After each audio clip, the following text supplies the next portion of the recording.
Hey everybody, welcome to Hit Rewind. We are now entering another season of the Perfect Concert Playlist. We are in the mid-80s. We are doing Echo and the Bunnymen, the Smiths, and XTC. I'm Michael, and that's John on the other side.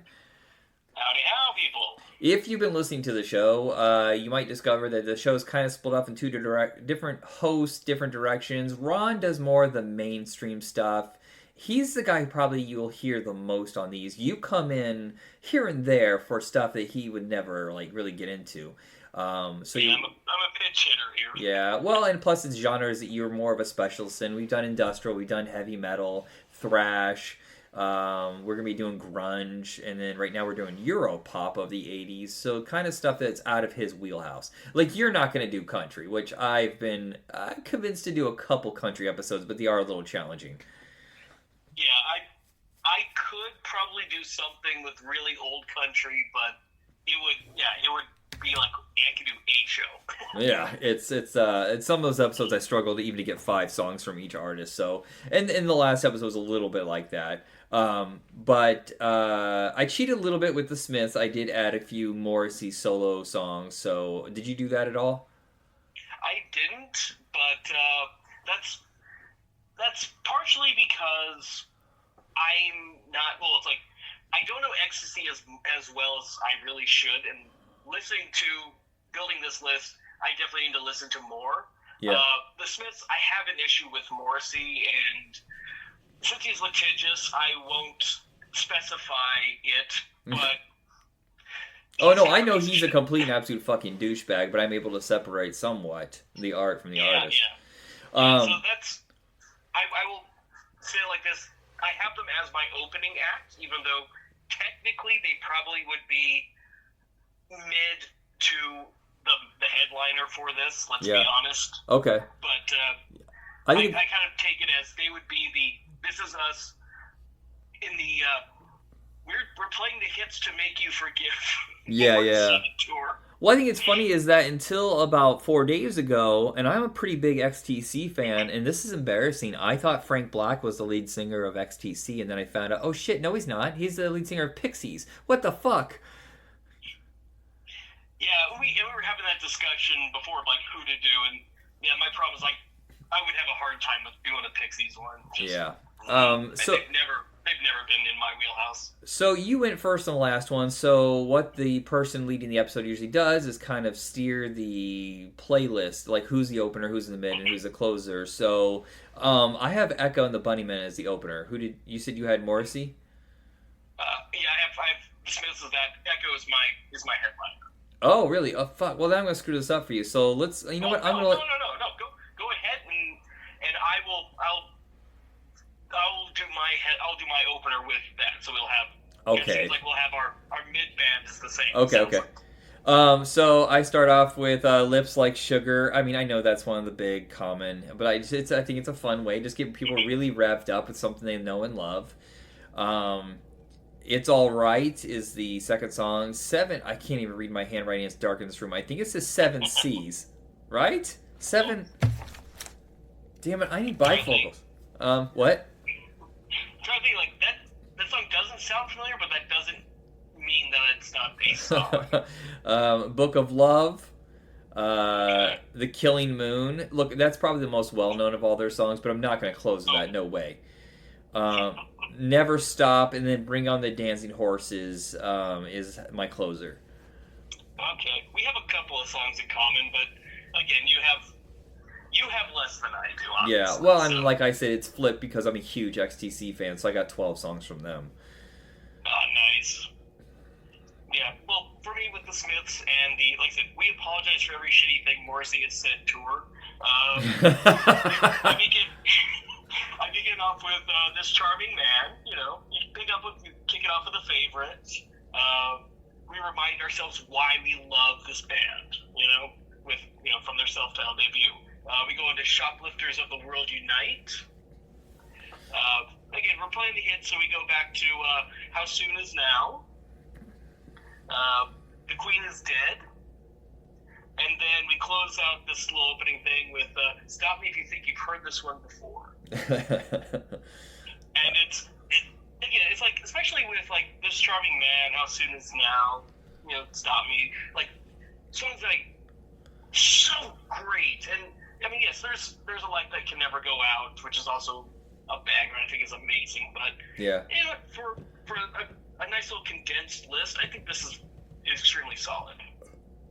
Every time I think of Morrissey, I always think of the parody they always did on what is it? Dana Gould does clown fucker, how can I come to you?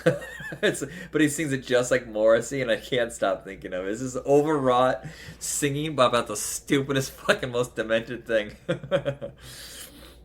Heck, The Simpsons did a Morrissey bit at one point too. Yeah. Well, he used to write for Simpsons, so I wonder if he's responsible for that bit. Oh, probably. Yeah. Do you know who Dana Gould is, by the way? Yeah. Okay. Yeah. He was like the head writer for Simpsons, I think, for 8 years, and then came back to stand-up comedy. I think he's the best in the business. So I'm going with the Smiths first, then Morrissey. So Hand in Glove is how I'm starting it. How Soon Is Now. Big Mouth Strikes Again.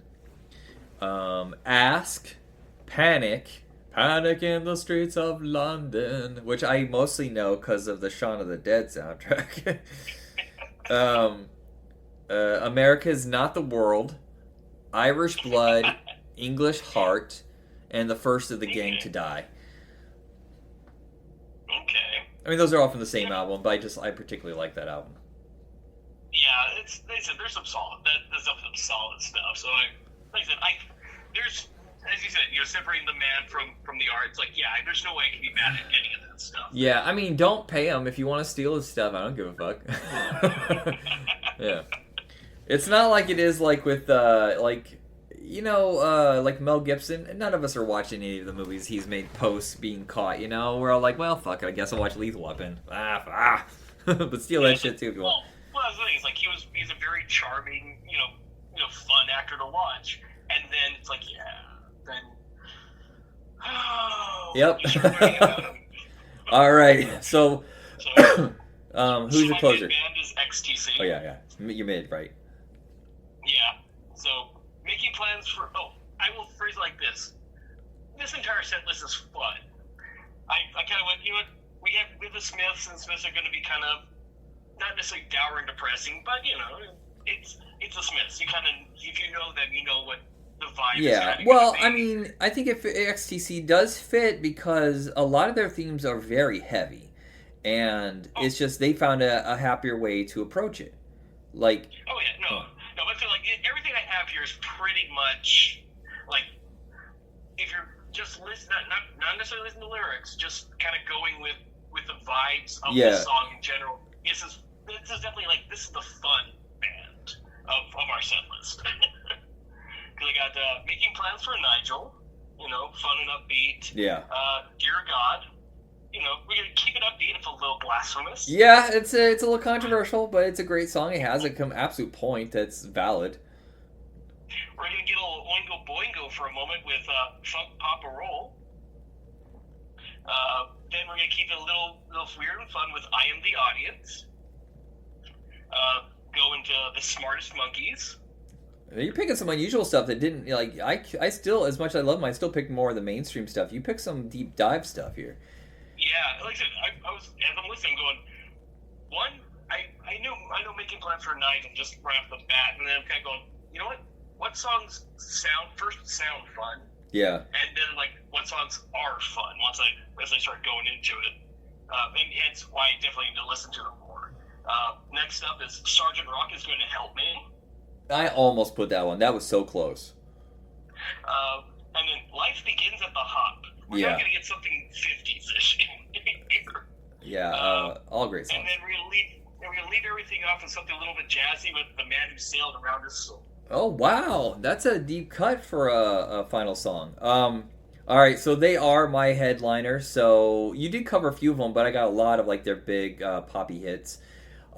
Statue of Liberty, I think, is a really good bouncy way to. Well, a lot of these are really bouncy. This is Pop, which I almost wonder if I should have started with This Is Pop. I'm not sure. That almost made my list. Yeah, Life Begins at the Hop is number 3. Making Plans for Nigel is next. I'm actually kind of shocked Generals and Majors didn't make your list, because that's a very Oingo Boingo, fun, bouncy song. Um, Towers of London. Senses Working Overtime, which I think is probably their most well-known, with the exception of another one on later at the list. Respectable Street. No Thugs in Our House. Dear God. Mayor of Simpleton. The Ballad of Peter Pumpkinhead, I think, is probably their most well-known. I feel like that's been in a bunch of movies, too. That was also close to hitting my list. And then I'm going to end with Earn Enough for Us, which is kind of a sad struggle song, but it's so... the way it's designed is just so much more audience-friendly, and it's, I think, a fun way to end the concert. Yeah, okay. Yeah, there was like a few of those things almost hit my list. Some of those I did not hit. They were not... Like, as I'm going down some of these other albums, I'm like, because I know we did Skylarking. Oh, okay. On Hammered Wine, so I wasn't necessarily trying. I was like, okay, I know these songs here. I know, picking out a couple that I knew. And it's like, I need to dive into this other stuff. All right, and your headliner. My Echo and the Bunnymen. We're gonna kick things off with a kick-ass track from their debut with Crocodiles. And then we're going to keep rocking it out, although it's a little slower, and I Want to Be There, which is off Evergreen. Everybody Knows from Flowers, keep things upbeat, but add a little 60s psychedelic flavor to it. Then we get All That Jazz, where the drums in this song are my fucking jam.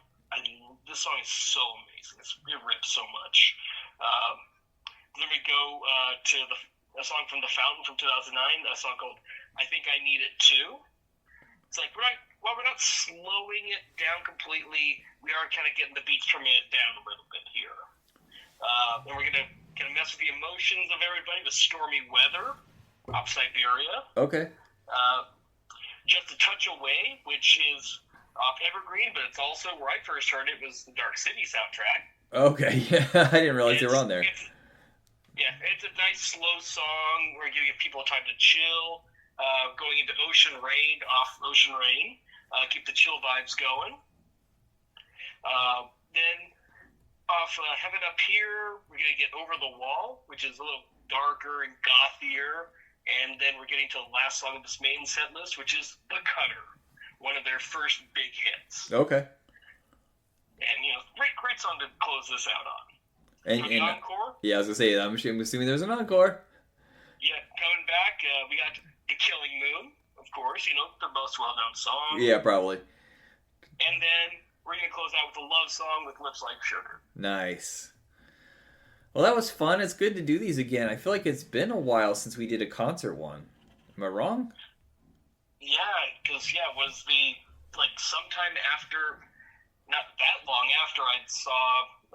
Rob Zombie, we did that industrial one with Filter. Oh, yeah. Okay. And I basically cribbed their set list for mine. Yeah. I don't know how the show's gonna go. I'm not gonna say exactly what happened, but there was a tragedy in the family of one of our hosts.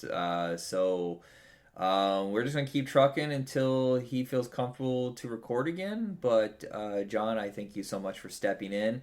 And we're going to be going into the 70s with some of our movies. Kind of going back to our roots that we started with 5 years ago, where we're doing sci-fi, fantasy, and otherworldly kind of stuff from the era and moving up from there. Trying to pick up the movies that we missed, too, throughout the 80s and early 90s. And then we're just going to keep doing the concert stuff. We're going to end up in grunge country soon. Actually, I don't even know what's left. What's left in the 80s? What is left in the 80s that we can discuss? I can't think of anything. I think we are going to go head into grunge country. Yeah, pretty much. I mean, I'm sure we can get some 80s hip hop.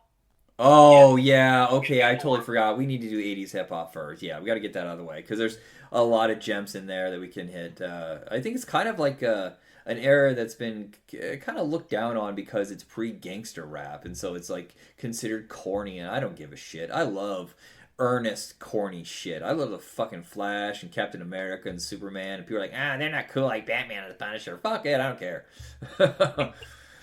All right. You have to have the fun sometimes. Yeah. Wholesome isn't a sin. All right, everybody. That is it for this episode. John, thank you very much, and we are out. Yeah, you guys have a good one.